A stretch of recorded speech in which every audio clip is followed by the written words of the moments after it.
வணக்கம். இதில் பிறந்தனில் குணானாண்ட வயலில் நிற்கிறோம்.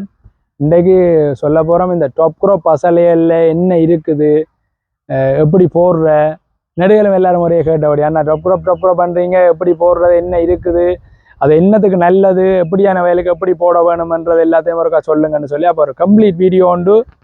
அப்படியே முழு விஷயமும் இன்றைய காய்க்க போகிறோம். டிஎஸ்பிக்கு பதிலாக போட வந்த பிஎஸ்பி பசலையில் இருந்து 535 டாப் க்ராப் பசலையில் என்ன இருக்குது, சூப்பர் ஹியூமிக்கில் என்ன இருக்குது, ஏன் போடணும், பிறகு 553 என்ன இருக்குது, அதையும் போடணும், பயோஃபிலிம் மணி உரத்தை எப்படி இதோட சேர்த்துக்கொள்வது, அதே மாதிரி ஸ்ப்ரே பாட்டில் எப்படி இதோட சேர்த்துக்கொள்கிறேன்ற எல்லா விஷயமும் இன்றைக்கு வர போகிறார் இந்த வீடியோவில் பாருங்களேன். ஜதுசன்கிட்ட கேட்போம், என்ன மாதிரி இந்த பசலையில் என்னென்ன இருக்குது, ஜதுசன் எப்படி பாவிக்கிறேன்? ஓமண்ணா, எல்லாருக்கும் வணக்கம். முதலாவது பிஎஸ்பி என்றால் பயோ சூப்பர் பாஸ்பேட். இதில் என்பிகே ரேஷியோ 3:10:3. அதில் இப்போ பாஸ்பரஸ் 10 பங்கு. எல்லாருக்கும் தெரியணும், பெர்சன்டேஜ் இல்லை, சதவீதம் இல்லை, இது போர்சன் பங்கு. அப்படின்னா மொத்தம் 16 பங்குல 10 பங்கு பாஸ்பரஸ் இருக்குது. இதில் இருக்கிற பாஸ்பரஸ் 3 வடிவத்தில் இருக்குது. எஸ்எஸ்பி, டிஏபி, டிஎஸ்பி, இது 3 வகையான மூலப்பொருள் சேர்ந்து உருவான பாஸ்பரஸ் தான் இந்த பிஎஸ்பியில் இருக்குது. அதோட மெக்னீசியம் ஆக்சைடு, கந்தகம், கால்சியம் ஆக்சைடு, அதோட சேர்த்து 5 ரேஸ் எலிமெண்ட்ஸ், அதாவது நுண்மூலகங்களோட ஹியூமிக்கும் சேர்ந்து இருக்குது.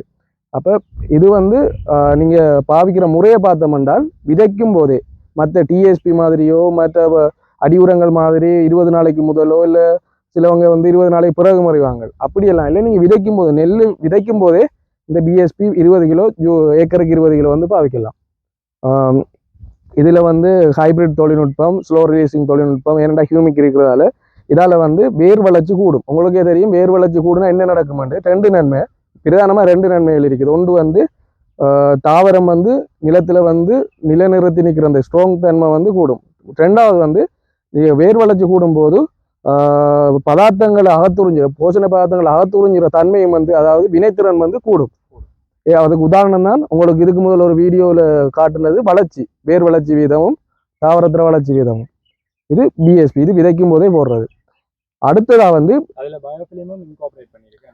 இதுல பயோஃபிலிம் இன்கோப்ரேட் பண்ணியிருக்குது. அதில் நம்ம எக்ஸ்டர்னலாக பயோஃபிலிம் ஆட் பண்ண தேவையில்லை. பயோஃபிலிம் என்ரிச்டானது, அதால தான் அந்த வளர்ச்சியும் கூட. ரெண்டாவது டாப் க்ராப் 553. இது ஏன் 553 என்றால் என்பிகே ரேஷியோ 5:5:3. அதாவது இது இப்போ திரும்பவும் தெரிஞ்சிருக்கணும், விகிதம் இல்லை.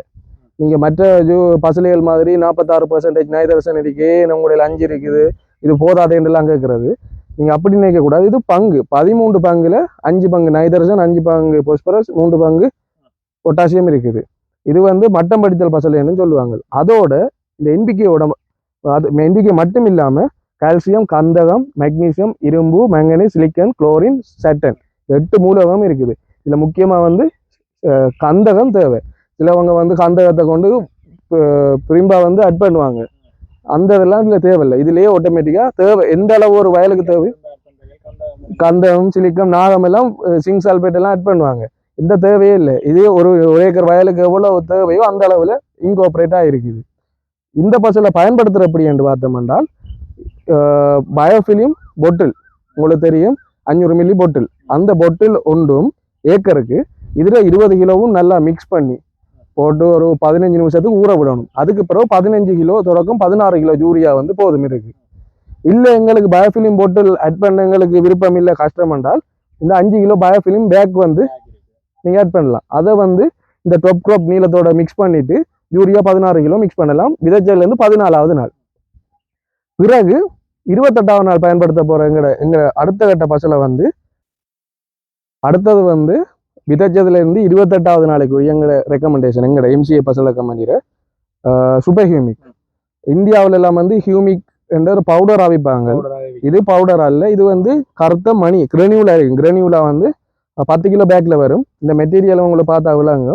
இதில் இருக்கிற கம்பவுண்டை பார்த்தோம்னா என்பிகே 10:3:3. அதாவது 16 பங்குல 10 பங்கு நைட்ரஜன் இருக்குது, 3 பங்கு பாஸ்பரஸ், 3 பங்கு பொட்டாசியம். அதோட மெக்னீசியம் ஆக்சைடு, கால்சியம் ஆக்சைடு, கந்தகம், ரேஸ் எலிமெண்ட், ஹியூமிக் ஆசிட்டும் இருக்குது. ஆகவே இது ஒரு ஹைபிரிட் தொழில்நுட்பம், அதோட ஸ்லோ ரிலீசிங் தொழில்நுட்பம். இதே முக்கியமான காரணம் வளர்ச்சி. இது வந்து தாவரத்தில் வளர்ச்சிக்கு உதவும். அதனால தான் நைட்ரஜன் 10 பங்கு இருக்குது. இது வந்து 10 கிலோ பேக். இந்த 10 கிலோ பேக் வந்து நீங்கள் எப்படி பயன்படுத்தணும் என்றால் 15 கிலோ யூரியாவும் 9 கிலோ எம்ஓபியும் அதாவது பொட்டாசியமும் 10 கிலோ சூப்பர் கெமிக்கும் மிக்ஸ் பண்ணி ஒரு ஏக்கருக்கு பாவிச்சிங்கன்றால் சரி. நான் ஆரம்பத்தில் இருந்து இப்போ வரைக்கும் சொல்லி வரதெல்லாம் வயலுக்கு, நெல் வயலுக்குரியது. மரக்கறிக்கு கடைசியாக வீடியோட கடைசியில் சொல்கிறேன், தனியாக சொல்லுவோம். அடுத்தது வந்து இது 28 நாளைக்கு பிறகு. அடுத்ததாக பாவிக்க போகிறது வந்து 42வது நாள், காய்ப்பசல் இருக்கிற டைம். அந்த டைமில் வந்து டொப் க்ரோப்போட 5-3-5 சொல்லுவாங்க. 5-3-5 என்பிகே வந்து 5க்கு 3க்கு 5, 5 பங்கு நைட்ரஜன், 3 பங்கு போஸ்பரஸ், 5 பங்கு பொட்டாசியம். அதோட நுண்மூலகம் 8 இருக்குது. இலைக்கிற 8 நுண்மூலகங்கள் வந்து அதே போல தான். ஆனால் இதில் மாற்றம் போரோன் இருக்குது. உங்க எல்லாரும் தெரியும், காய்க்கிற டைம்ல வந்து போரோன் தேவை. அதுக்கு வந்து இதில் போரோன் ஆட் பண்ணப்பட்டிருக்குது. இங்கே இருக்கிற சிங்க் வந்து இங்கே இல்லை, அதுக்கு பதிலாக போரோன் வந்து இருக்குது. இது பாவிக்கிற முறையும் வந்து இந்த நீல பேக் பாவிக்கிற மாதிரி தான். 15 ஆனால் யூரியா அளவு வந்து 15 கிலோ யூரியாவும் 9 கிலோ எம்ஓபியும் இந்த டொப் க்ரோப் 5-3-5 ஒரு பேக்கும் பயோஃபிலிம் போட்டில் கொண்டும். அதாவது பயோஃபிலிம் போட்டில் வந்து ஒரு 500 மில்லியை வந்து இதோட மிக்ஸ் பண்ணிட்டு ஒரு 15 நிமிஷத்துக்கு பிறகு எம்ஓபி 9 கிலோவும் யூரியா 15 கிலோவும் மிக்ஸ் பண்ணினீங்கன்றால் ஓகே, மிக்ஸ் பண்ணி தெரிஞ்சிங்கன்றால் சரி. இல்லை எங்களுக்கு பொட்டில் பாவிக்கிற கஷ்டம், ஸ்ப்ரே பண்ணுற கஷ்டம் பண்ணுறவங்க 5 கிலோ பயோஃபிலிம் பேக் வந்து இருக்குது, அதை டிரெக்டாகவே மிக்ஸ் பண்ணிட்டு நீங்கள் ஏக்கருக்கு இந்த பேக்கேஜை வந்து பயன்படுத்தி கொள்ளலாம். இந்த பேக்கேஜில் விளைவுதான் வந்து இதுக்கு முதல் வீடியோவில் உங்களுக்கு வந்து தெரிஞ்சிருக்கும். அந்த வளர்ச்சி வீதம், அந்த அதுவும் வந்து இந்த வீடியோட இணைஞ்சிருக்கும். இது விளவும் வந்து நெல் வயலுக்குரிய ரெக்கமெண்டேஷன். நன்றி. இப்போ இந்த பேக்கேஜை சேர்த்து எல்லாத்தையும் பார்த்ததுக்கு பிறகு உங்களுக்கு ஓப்பனாகவே விளங்கும். ஏக்கருக்கு வந்து 46 கிலோ யூரியாவும் 18 கிலோ எம்ஓபியும் டிஎஸ்பி தேவையே இல்லை. அப்படி என்ன பாருங்க,